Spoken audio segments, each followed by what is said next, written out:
They're good to speak, man. I was an enormous fan of your band back in the day, my university days when I was quite a maudlin young man. Spent a lot of time with the Optimist and Either Song. They were two of my big records back then. So it's really nice to connect. Thanks for taking the time. Oh, no problem. That's nice to hear. It was music for modeling young men. That's what it was specializing in that, I'd say. Especially the Optimist. Oh well, and Ether Song as well, actually. Yeah. Well, I'm gonna start in the present day before I go back a bit, if that's all right, because I thought the last record was a lovely record. So that was last year, Wide Eyed Nowhere. Yeah. How do you feel about that record a year on?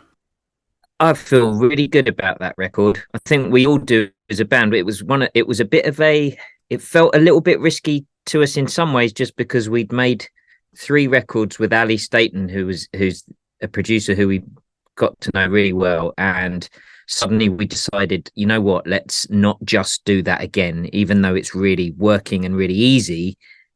We kind of needed to feel a bit like we were jumping off a ladder into the dark again, which is a funny thing to have to do, but it's sort of necessary sometimes. And so we made the last record in mostly in here in this room in this tiny little studio of mine, and did all the recording process of it on our own. And so it was much more homemade. We really have got our fingers in the pie in that record.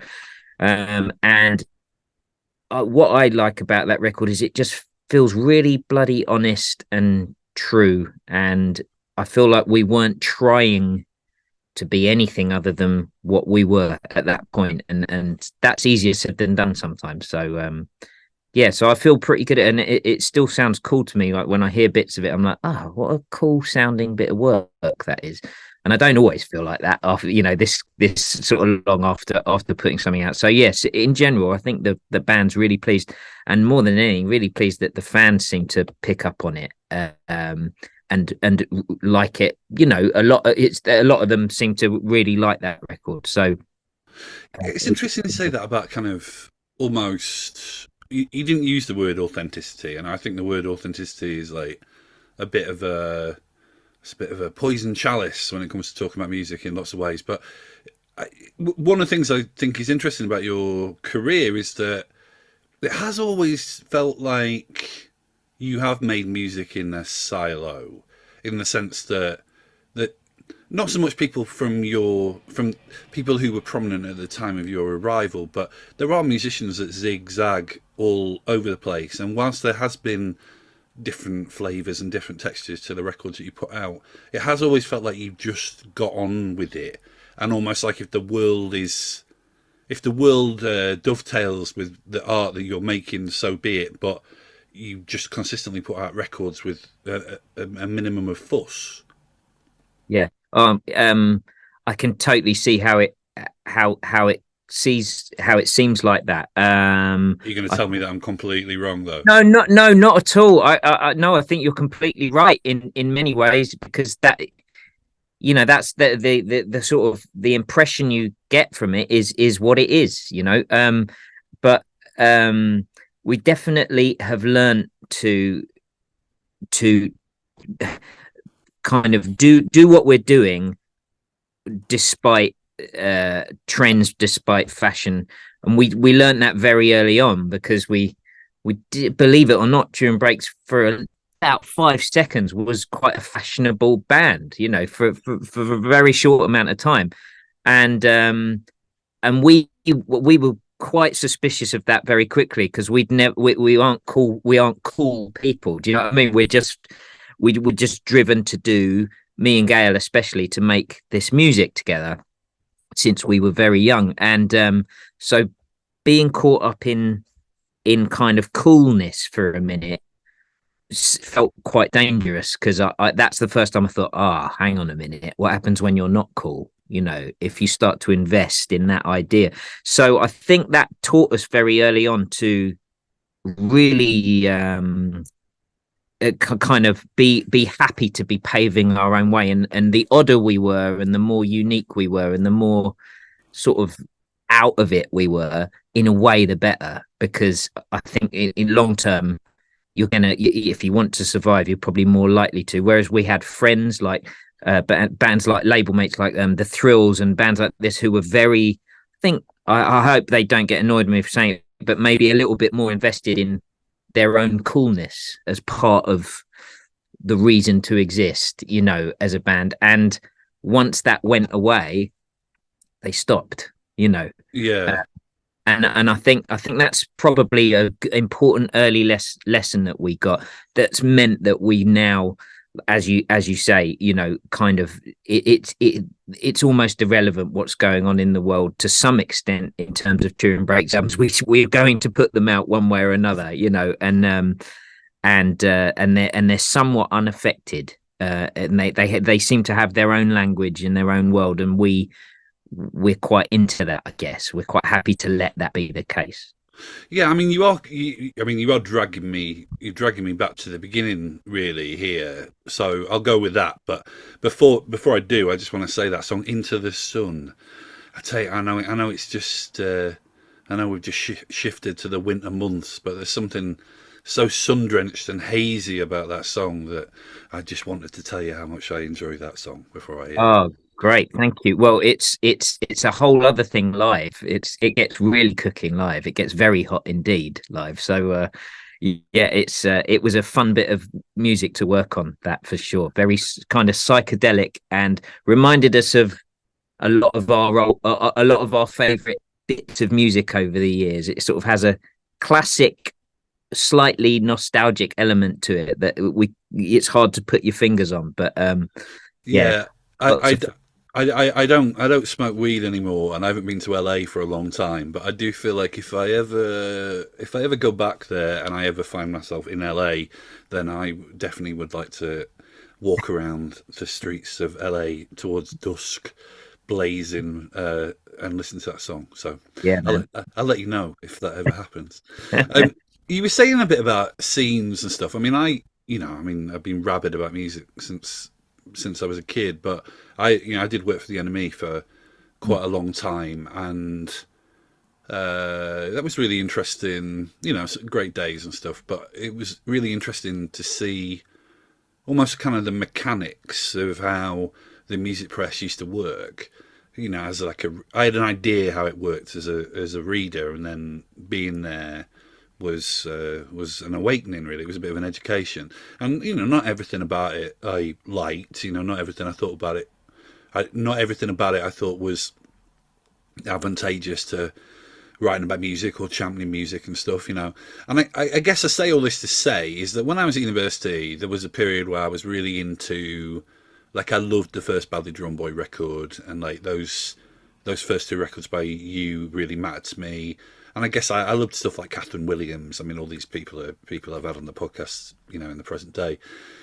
And it was really good music. And I guess I've always felt a bit sorry for people who made that music, because the powers that be, the sort of the tastemakers, there was a shift. Almost like quite early on. It's like basically it's the Strokes. The Strokes come along, and all of a sudden that's kind of where we're at. How did it feel where you were standing? Because like you say, you were a cool band for a moment. Did it feel weird having that, and then it all being about something that was so far away from what your band was?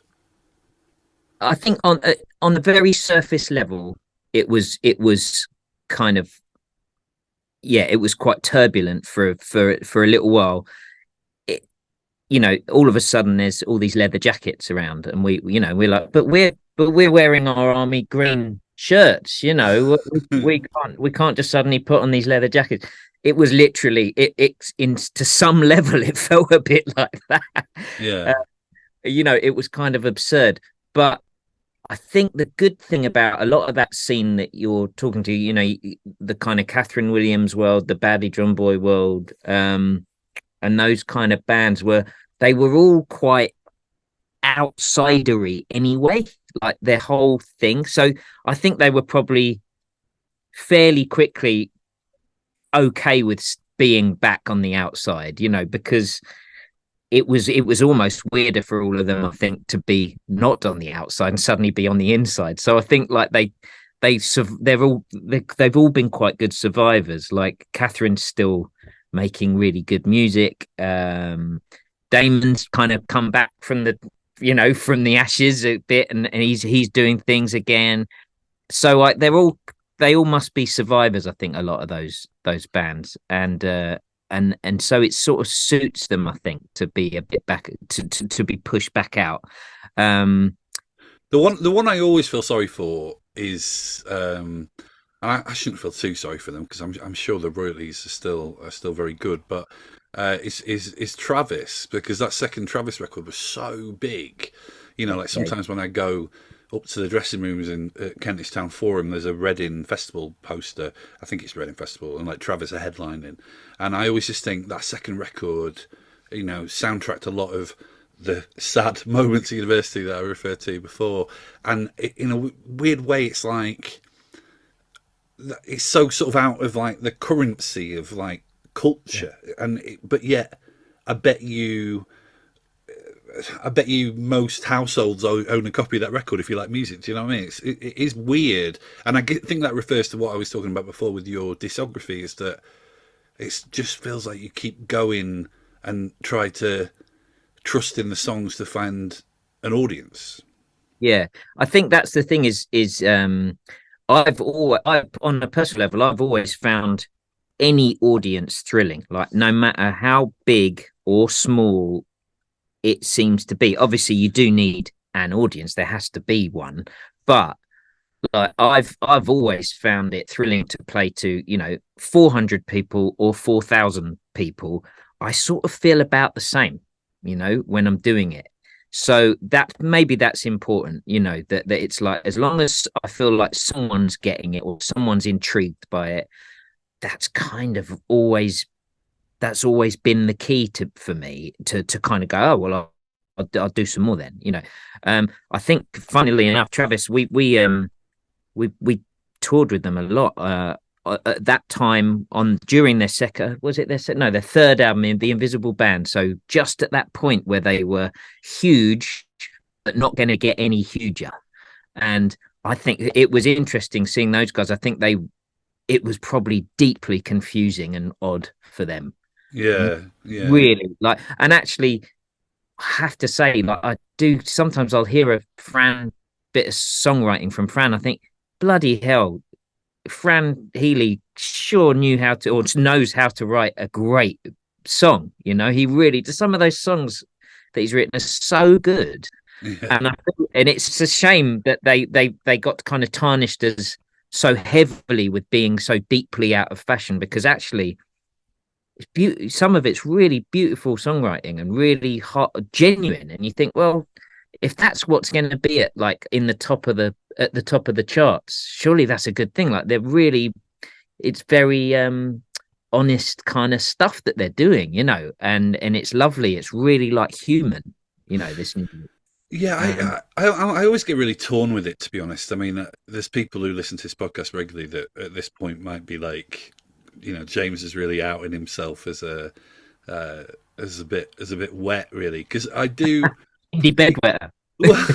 Yeah, not for a long time. No, because I guess being one of the reasons why I wanted to be a music journalist in the first place was because I was excited about things like punk, and then I was excited about the kind of things that were iconoclastic, and I was interested in fashion and new sounds and all this stuff. Like I love all of that, but like ultimately, I just like songs, and songs I think is such a great.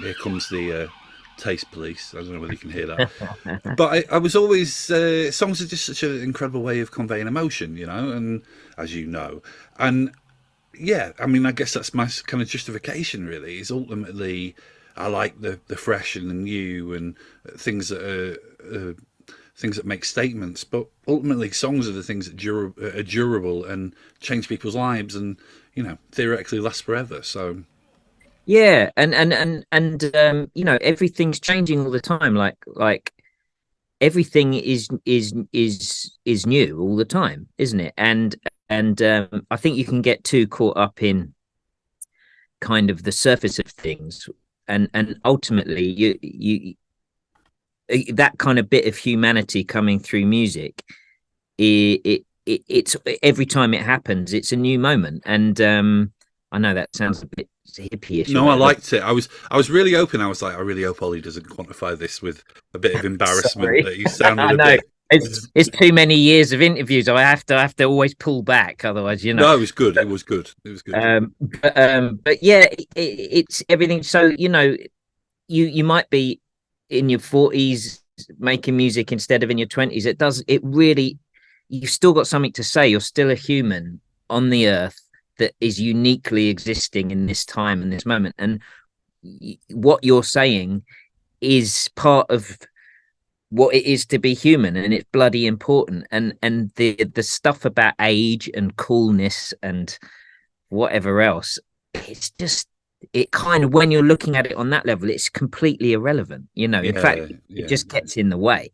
So I think, like, on an individual level, of course you're still gonna care about bloody songs, because that's what we're here for, in a way, isn't it? And you know, it's a shame that it gets so caught up in trend, but that's just marketing, isn't it? That's how that all works. And yeah. yeah. I think there's a thing of like, like I say, I mentioned punk before, and I do listen to like the first Damned record quite a lot, but I probably don't like it as much as I like the best of Cat Stevens. Do you know what I mean? It's like that's Ah, your yeah, that's your really durable stuff. I mean, yeah. talking about shifts in sound though, there is a shift from that first record to Other Song, Mm. and it is quite. I remember as a kid being, I said kid, early 20s. I remember finding it quite disarming. Like I love that record, but it was like, oh, is this almost like, is this the same band? I mean, how conscious was that shift in sound? Yeah, we it was conscious. We always loved, you know, we always loved sort of progressive rock music, you know. And we did notice that, like, we very quickly noticed how the Optimist and that kind of acoustic sound could so easily become um anti-creative for us, like the thing that stopped us making something important. And so we did slightly react against it, but not immediately. We began working on Ether Song, and trying to kind of make it nestle in sonically with the Optimist. And we sort of almost recorded that whole record much more like the Optimist ourselves, producing it ourselves. And we were just bored stiff. We were just bored stiff, and it was so obvious that this was nothing interesting about this. And we thought, well, okay, maybe it's safer for marketing or whatever, and sort of like it's an easier pill to swallow. But nothing good is going to come from this. Like give it a year, no one's going to care about this record, yeah, least of all us. So we got scared of that very quickly and thought, you know what, fuck that. We've got to go to the other extreme. So we went and pushed ourselves into working with Tony Hoffa, went to America, threw ourselves into a completely different situation, felt very unsafe, you know, in terms of what we were doing. But we knew that there would be something exciting, because we really put ourselves under pressure to pull creativity out of ourselves, you know, and pull something out of ourselves that was felt really vital, even if it's just because we're trying to prove ourselves in this room of Los Angeles amazing players and producer in this incredible studio, totally alien to us. And it was like, okay, now we're going to have to prove ourselves to these guys, and in a weird way that means a record will exist that feels alive, you know. And man, I'll tell you, listening back to it, because it's 20 now and we're doing these Ether Song shows at the moment, we've had to actually listen back to it quite a bit and relearn it a bit and re-understand it. And I hadn't really listened to it for a long time, and it is such a fierce record. It is not holding back anything. It's absolutely us giving everything of ourselves, that record. And I can hear it now when I listen back. I'm like, my God, I'm screaming my head off.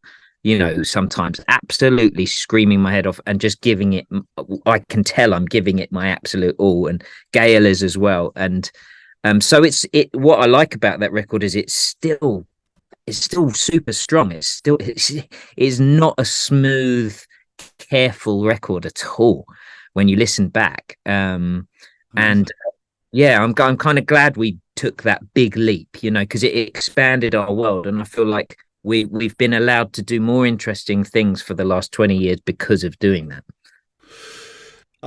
While I'm in a place of shedding any kind of musical cool that I may have once had, I should admit that, and some people who listen to the podcast may be surprised to hear this. I'm a bit of a take that nut, and Right. I think I might have given. I mean, they were strange days, but I think I might have given Circus 9 out of 10 in the NME. I vaguely remember doing that, and I vaguely remember getting a load of shit from people I worked with. Yeah, You're a brave man. you wrote a song on the bonus. You wrote a bonus track. Yeah, yeah, we did. We wrote, in fact, it was on the UK version of the album. It wasn't on I think it wasn't on the international version, but it was on the UK one, which was the sort of one that's, I think it sold millions in the UK at that record. Yeah, yeah. Um, and we were very involved for about a week in that record, and it was crazy. Yeah, it was a crazy thing because it was like being parachuted. We'd just been dropped, I think, by EMI. Um, Everything was turning to shit. We just lost. I think our managers had buggered off because they weren't interested in a non sort of in a band that weren't on a major, and they were having their own problems. So they disappeared. So we suddenly were completely spat out of the music industry. It was like, oh shit, what are we going to do? And then suddenly, as often fate seems to open windows in these times of crisis. Um, our drummer Rob was his girlfriend did the catering for Take That at the time, and she was wearing a Turin Brakes t-shirt, and Howard from Take That Amazing. came up to her and said, Turin Brakes, I like Turin Brakes, and sorry, Howard, that's my terrible impression. No, that was a pod. This podcast is rapidly approaching 200 episodes, and that is that's a highlight of this podcast to date. I won't go any further, it gets worse.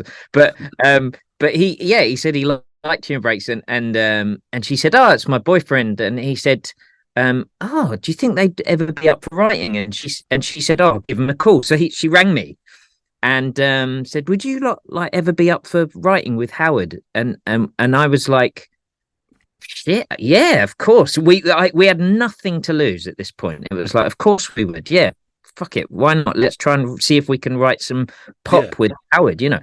And so I went up very soon after that, saw a show, met Howard, and he's really into his bands. He really loves, he loves that era of indie stuff. yeah. And he told me, and I just said to him, well, look, what do you like of ours? Give me a reference point. And he gave me about two Turin Brakes songs. One was Above the Clouds, which was on our third record. And he loved that song. And I said, right, okay, let me just see what I can come up with your sort of voice in mind and your harmonies in mind. But so I went away and just essentially took the nuts and bolts of that song and said, how would Take That do this, and came in with a demo, met him and Gary Barlow, and Gail, my musical partner, came with me, and we spent about 3 days, I think it was, in Psalm Studios in the middle of London, in this nice environment, and proceeded to do this crazy huge demo for two songs. Actually, it was that plus another one. And then we kind of went our separate ways, and Howard said, all right, well, good luck, hopefully it will make the record. And about 3 months or 4 months went by, and then I started getting little emails from Gary and Howard, sort of, that seemed exciting, and they were like, oh, we're putting strings on that track today, and all these little bits of information. I was like, oh my god, is this actually gonna end up being on a record? And it did. It ended up being on the final track on the UK version of the record, and paid off the money that we made from that. Paid off our accountancy bill that was enormous because we'd been just left in the lurch by our managers at the time, and a tax bill that was enormous because we hadn't dealt with our tax properly because again we'd lost our accountants and all this. We were suddenly in the dark about it all. And we were all over the place. So the money that was earned from that record basically saved us, and allowed us to kind of clear the debt and make our fifth album, which we then put out on Cooking Vinyl and sort of revived where we were. And we've done five more, I think, or four or five more since then on Cooking Vinyl. So it was weirdly a very, very important time for us. It was great that it worked musically, but also just it really did save us. So I'm yeah. yeah. Next time I have a real problem in my life, which happens with alarming regularity, I'm going to pray to take that to sort it out for me. But I'll tell you that they certainly they're like a sort of I consider them a bank these days, the bank of take. I just hope they're going to come and give me a massive loan at some point. amazing. You were saying before about the Ether Song dates. What can you tell me about your plans from here on in? So yeah, we've done about two Ether Song shows so far, and they were great. And we've got about eight more, I think, spread out right up till December. I think we end in London on December the 15th, but there's a bunch. There's Manchester, Birmingham, Leeds. There's a bunch coming up, and they've they've been nuts. Like they've been some of the nicest shows we've done in years because I think being able to go back as a four-piece this time, not as a five-piece, because when we originally did those huge Ether Song shows, there was a lot of layers of sound going on, almost maybe a little too much. We used to get lost in massive layers. This time we've come back as a four-piece, and it's more guitar orientated. There's a bit less keyboard, much more guitar, much more Gale, and Nice. he stepped up, and so it's like a slight reinterpretation of it, but it feels really good and powerful. So we're loving them, and the crowds are well up for it because they haven't heard it there's a lot of stuff they've either not heard for 20 plus years or haven't ever heard. And yeah, so they actually feel, considering it's an old record, it actually feels very current somehow. It feels like it's happening now. So we're loving them, and yeah, you never know, maybe we'll get to do a few in Europe next year, which would be just lovely. Yeah, because it feels very light. Where's the London show at? That is Islington Academy. Is it Islington Academy? I think. I was talking Uh, to, I can't remember who it was I was talking to on the podcast the other day, but I was talking about the blast radius that I have for shows these days, where I'm a bit like, when I ask people, I'm like, oh, where's that show? And I'm in my head, I'm going, please don't say West London, please don't say West London, please don't say West London. But you may be pleased to know that Islington Academy is in the blast radius, so that may I may well be one of the throng on that evening. Excellent. Oh well, it will be good. It will be good. It's the perfect kind of place for it because it's relatively intimate, but it's a big stage with a big PA, so you do get the full majesty of that record. I think it should work. And there's also a cinema right next door, and sometimes when I've been to gigs there, I've gone to the cinema afterwards, which is a hell of a night. Oh yeah, I'd love to do that. You could decompress in front of a movie. Yeah, Nothing, absolutely. nothing better. Absolutely. Ollie, it's been so nice talking to you, man. Thank you for writing so many songs that I've enjoyed in my years to date.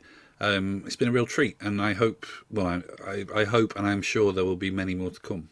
Oh, that's very kind of you, James. Lovely to meet you. And yeah, fingers crossed there'll be at least another long player in us yet before we retire off to No, the you, sun. no, you've got way more than one. You've got way more than one.